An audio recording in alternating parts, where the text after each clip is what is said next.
Women in ancient Rome held very few rights by law and were not considered equal to men. Despite this lack of rights, there is evidence of a few exceptional women who managed to attain great power and influence in ancient Rome. While some controlled events from the sidelines, others took matters into their own hands, forming conspiracies and even assassination plots to seize control of the Roman Empire. Today we're talking about some of the baddest ladies you probably didn't learn about in history class. I give you the real housewives of ancient Rome.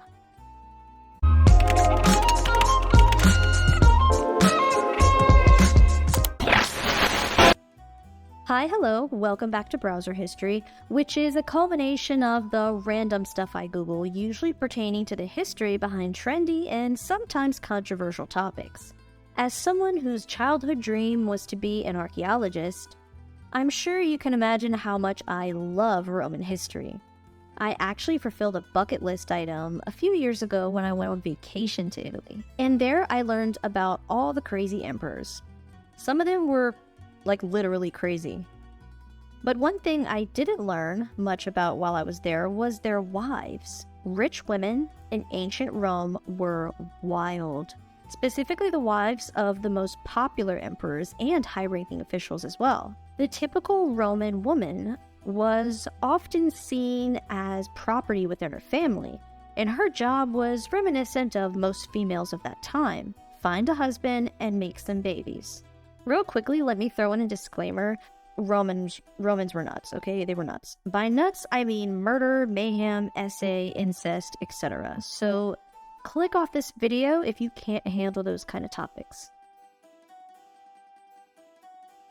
Olivia was a powerful woman in the early years of the Roman Empire as the wife of Augustus, the first emperor of Rome. Although they had no biological children, Olivia enjoyed significant personal freedom and was one of the most influential women of her time. In AD 4, Augustus adopted Tiberius, Livia's son from a previous marriage, and named him his successor. After Augustus died, Tiberius became emperor. However, rumors circulated that Livia poisoned her husband after he planned to change his successor. According to ancient historian Cassius Dio, it was said that Livia coated some figs with poison while they were still on the tree and ate the ones that were not poisoned, offering the poisoned ones to Augustus. As per the emperor's will, Livia was granted the name Julia Augusta, which was also an honorary title at the time. She remained influential during her son's reign until she died in AD 29. Valeria Messalina, hopefully I'm not butchering her name, was the third wife of Emperor Claudius, who was considerably older than her. Some historians suggest that she had affairs with several members of the imperial court and formed alliances to maintain her power. She was considered to be the most beautiful of all the emperor wives, and her attractiveness may have been used to manipulate men.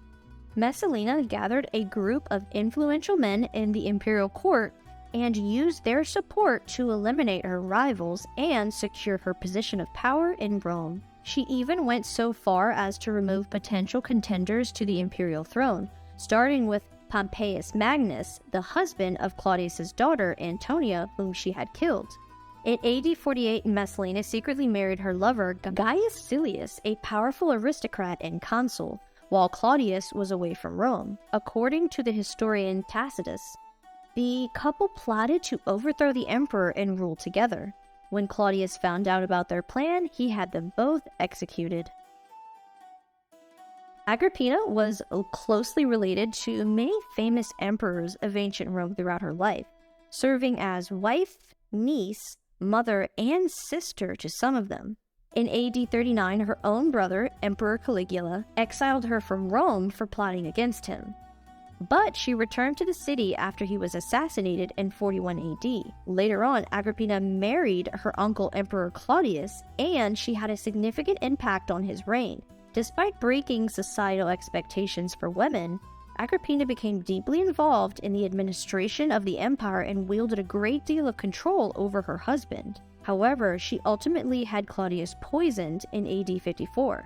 In order to secure her own son Nero's ascension to the throne. While Nero initially relied on his mother's influence over him, He grew to resent her control and attempted to have her killed multiple times. According to Tacitus's annals, Nero eventually succeeded in having Agrippina killed in AD 59, ending her influential and eventful life. Not much is known about Helena's early life, but she played a significant role in the conversion of the Roman Empire to Christianity, which led to her being canonized by the Catholic Church. Although Helena and her husband Constantius, which I'm probably saying wrong, were separated before he became emperor in AD 293, it wasn't until her son Constantine became emperor in AD 306 that she began to exert her influence. Despite her marriage having little impact on her rise to fame, she became known as the Dowager Empress and held the honorary title of Augustus Imperatrix, which granted her unrestricted access to the imperial treasury. So, your girl had the keys to the bank. After converting to Christianity, Helena embarked on a pilgrimage to the Holy Land in AD 326. During her pilgrimage, she commissioned the construction of churches at Jesus' birthplace in Bethlehem and at the site of his ascension in Jerusalem. Additionally, she retrieved several relics, including fragments of the true cross from Jesus' crucifixion. Helena was later canonized, and her feast day is celebrated on May 21st. The feast of the Holy Great Sovereigns Constantine and Helena, equal to the apostles. Today, relics and even her bones can be found across the globe, with her skull being prominently displayed at the Cathedral of Trier in Germany. Agrippina the Elder, so this is a different Agrippina from the previously mentioned wife, was the granddaughter of Emperor Augustus, and she was an ambitious woman who recognized that as a female in Rome, she needed to rely on men to achieve power. To do so, she used her intelligence and cunning to manipulate those around her and wield influence through her children. In AD 5, Agrippina married the popular army general Germanicus Caesar and accompanied him on his military campaigns. Defying the traditional role of Roman woman who remained in the capital, when Germanicus faced mutinous legionaries in Germania Inferior in AD 14, Agrippina risked her life by presenting herself and her son Gaius, later Emperor Caligula, to the soldiers and helped to quell the rebellion. After Germanicus died under mysterious circumstances in AD 19, Agrippina suspected foul play and returned to Rome with her 3 sons. She was greeted by sympathetic crowds, and she began promoting her sons as rightful heirs to the throne, which caused tension with Tiberius and his advisor, Sejanus, which I'm probably also butchering.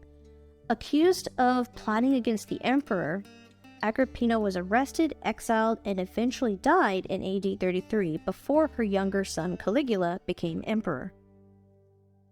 Julia Mamaea was born into a powerful and noble family in Syria, which included her cousin Emperor Caracalla, who was later assassinated in AD 217. Her nephew Elagabalus succeeded Caracalla as emperor, and Julia and her son Alexander Severus became important figures in the imperial court.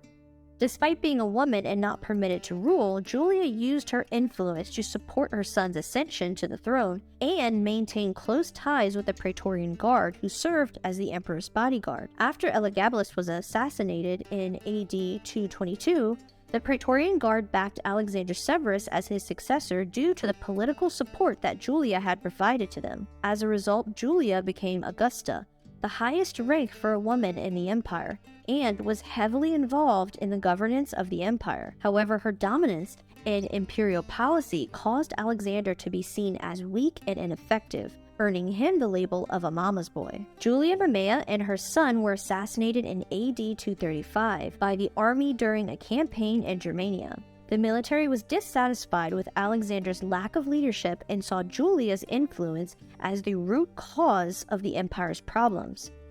Always blaming women.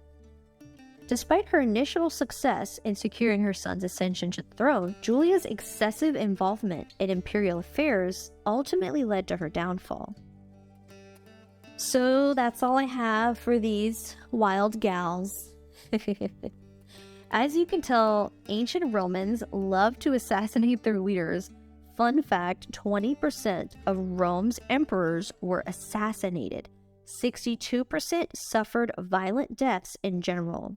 That is a really horrendous percentage. Like, what? That's almost a quarter of the emperors were assassinated.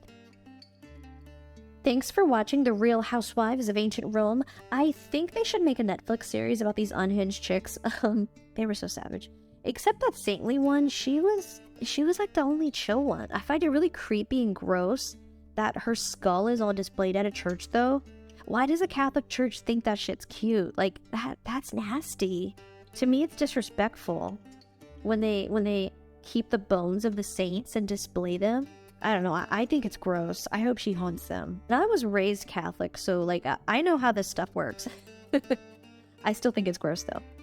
If you have any questions or comments, please leave them down below. You can also let me know if there are any topics you would like to hear about next.